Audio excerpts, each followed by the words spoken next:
Hi guys, we are back in this last week of 2016 with a new information session on top 4 study destinations that includes Australia, New Zealand, Canada and USA.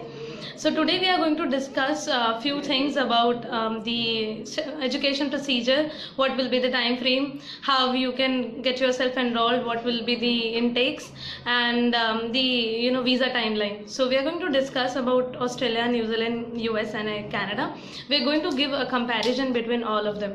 So I've got my colleague Sanjana who is going to explain you about the process for Australia and New Zealand, and henceforth I'll take for Canada and USA. Right. So basically, we have had earlier sessions about the Australia, and you might have some information about Australia. So you know what all the requirements are, what are the courses that the student can go for.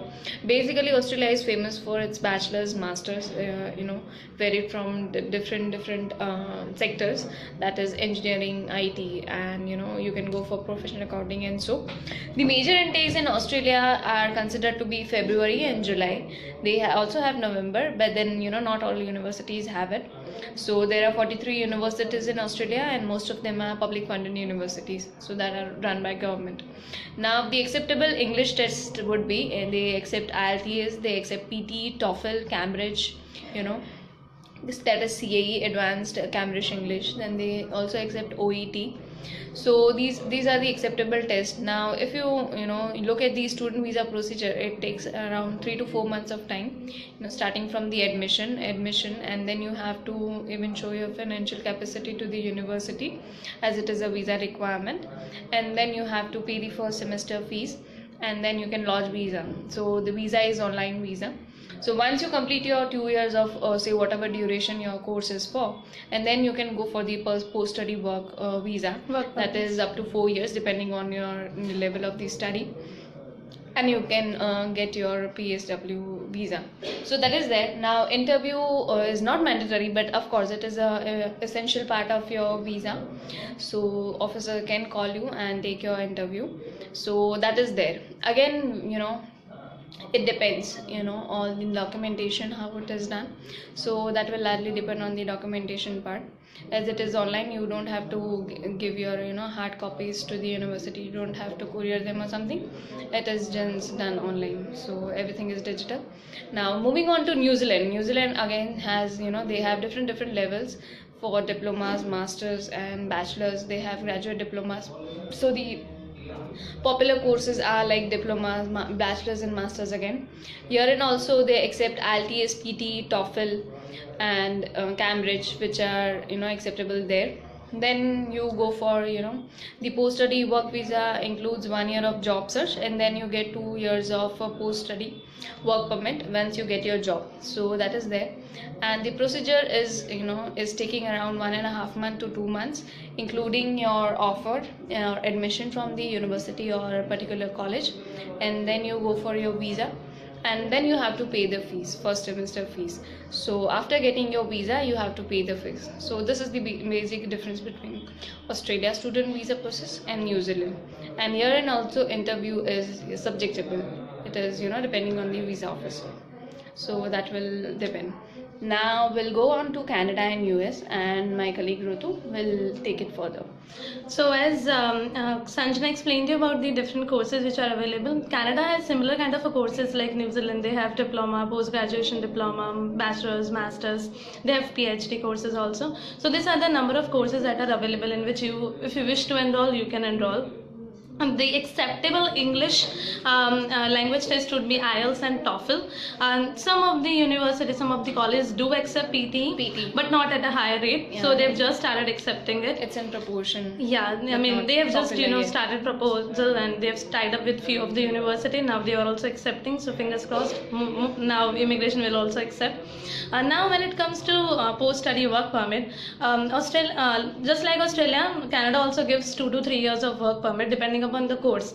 Let's say if you go for a bachelor's which is of around 3 years, you might get something 2 to 3 years of work permit depending upon the course, right? If it is a research, so that varies.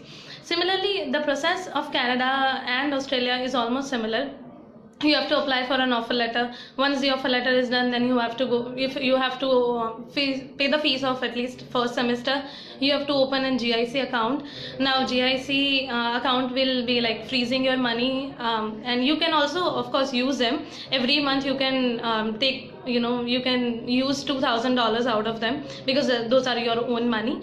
And after this, the thing is done, you have done with the things, you have to lodge the application. Unless like Australia, still Canada is having a paper based applications. So yeah, you have to courier all the hard copy documents to them. If they wish to see the original copies, they might ask. Usually they don't. So you have to notarize all the documents, collect them, you have to courier it, and then that is how the entire process would work. But the most important and a good news for Canada is they don't take interviews. So there's no interviews. It's just subject to your qualification and the course you have opted for.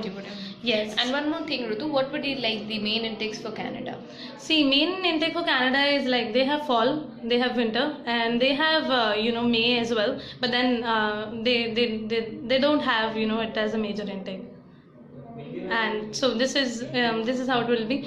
The processing time of Canada is much lesser, and the processing time would be something around 1.5 months, 1.5 to 2 months, not more than that. So looking into Canada, that's good. Yeah. So if you are willing to move ahead to Canada, because even permanent residency is a easier option in Canada, you can absolutely choose Canada. Now moving forward to the top most hottest destination for the students is USA. So in USA, it's almost similar. You can go for bachelor's course, you can go for a vocational courses, you can go for master's degree, you can go for your PhD and everything. These are the various courses. Now here in Australia, in USA, they like Australia, they also accept IELTS, they also accept TOEFL. For some university, you might have to go for GRE, GMAT, depending upon the course that you are opting for. So almost of course, all the universities would ask for that. Yes. So you can go for this. Some of the universities are also accepting PTE. So of course PTE could be a good option, and there's one more test called ITAP. So even you can go for that.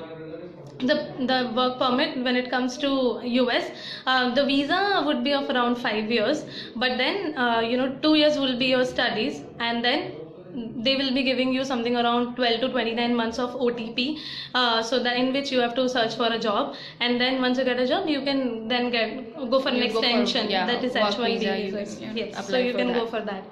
Now the process of student visa would be something around like, firstly you have to go for an I-20. I-20 is more or less an offer letter. So once you get an offer letter, you have to go for finance, you have to submit some financial documents to them. Then you have to schedule a visa, you have to go for an visa appointment. Once the interview gets clear, everything is sorted, then you have to apply for the fees. So in USA, the important thing is you have to face an interview. So you have to be prepared about the interview, and if it gets clear, you are definitely going USA. But there's one more important thing: you can pay the fees when you are back in your home country, or you can pay the fees once you land in USA. So of course that's a good option when it comes to USA. Okay, Ritu, so we have some of the comments coming up. We have Sandeep Patel who is saying that I have a 5 year of gap. Can I apply for student visa? Okay, so now gap is there are basically two types of gap. One is where you have completed your study, you're working, and there is an education gap wherein you are working but then there is a gap of education. And another is that you have a gap between your education. Now let's say if you have completed your bachelor's and then you have gone for your master's, let's say about in a gap of 2 years or in a gap of 3 years. So where there is a gap where you haven't done any activity, and there is a gap where you have your work experience. So that would depend what kind of experience or gap you are having. Now if you are having more gap, I would say that you can prefer USA, because Australia and Canada does take gap into consideration. But then you have to fulfill, you have to justify what have you done in that 5 years. So USA will not ask you what you have done, but then you can just apply, and you have to just tell them, like, of course it is based on your interview. So ultimately you can just let them know what was the reason, and if you are able to justify what course you are looking for, absolutely you can get a visa. Yeah, and we have another comment from Shani Ramay, that he's saying that if I have been refused student visa from Australia, can I apply to Canada for student visa without telling them about the refusal? Now see, if you're having refusals from any other country, now sometimes it's they do not share their data every time, but yes, if they want to, they can share the data. And if Canada is they are strict in terms of this refusals and everything. So if you are having refusals, of course that would make an impact. But if you have the justification, if there is something that has been gone wrong in the application, or something that you were not able aware to justify, about, maybe. or there was something lacking, if it's not the mistake on your part, you can of course tell them and they can take into consideration. So you can give us more details, you can contact us, and you can let us know what was the exact situation, and surely we can help you with that. So that is there. We have Kush Patel now. Yeah. Is that possible with spouse visa for USA study? I have 5.5 bands. Okay, you can apply for USA. Yes, that is possible. But again, it as in USA, the sole importance is given to the interview. It's just that interview you have to perform, and it's all good. You get the visa, or they give you, or they reject the things. So that will depend. You can of course apply. So Okay, you have been working. Yeah, Sandeep says that he has been working in. So I guess if you are working, if you have all the necessary documents and supporting documents, if you have your pay slips, salary statements, and everything, I guess it should not be a problem. But again, it would depend. What are your scores and what were your percentage in your academics. If your academics are good and if you have the gap documents, that should not be a problem. Yeah. So guys, if you have more questions and if you have more queries, you can call us on 07966826682. So that is our number. You can also visit us personally at our Ahmedabad office. We also have offices in Anand, Baroda, and we also have offices out of Gujarat also. So in case of any queries, you can contact us. We have our website, so you can get the address information, contact numbers from that, and give us your your profile. Give us your feedback also. I mean, you can comment below, and we will absolutely get back to you in a minimal time frame. And if you have more things, you can just, as my colleague said, you can just contact us by calling us or dropping us an email. So no, we don't have our office in Surat as of yet, so we'll probably open up if we get a such response. So we'll definitely open up in Surat as well. Yeah, but you can you can visit our Baroda office also. So that is not a problem. We do handle our distance clients. We have distance clients and we do take cases from them. So I guess that should not be, a distance should not be a problem for us. And we make sure that it is the same kind of service we can give you if you are not staying in Ahmedabad or in nearby places. You can just get in touch with her and we'll definitely assist you. Thank you for your great response, and we'll see you in the new year. We'll see you in the new year. Thank you. Okay.